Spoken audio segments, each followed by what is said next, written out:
Tuluyan na nga pinatanggal ang ating mga lato-lato mga guys. So ayun na nga, tingnan niyo naman at itsura po dyan para akong rasyain ko na hindi nagtira ng pang-uwi ba?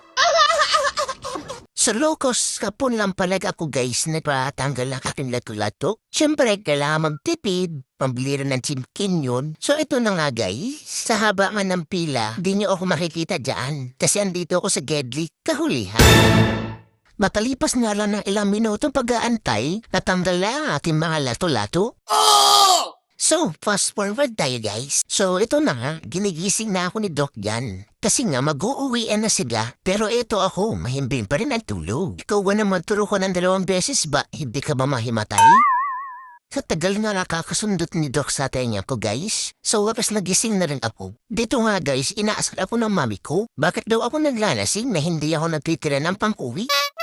Anyway guys, nakauwi na nga pala ako ng bahay. At tingnan nyo naman, parang hindi ako natanggalan ng lato-lato. Sa sobrang talikutan, medyo masakit pa nga dyan yung tahi ko. Pero hindi natin iindahin yan. Kasi harot is life.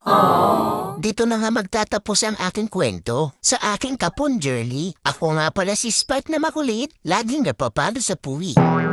Bye-bye!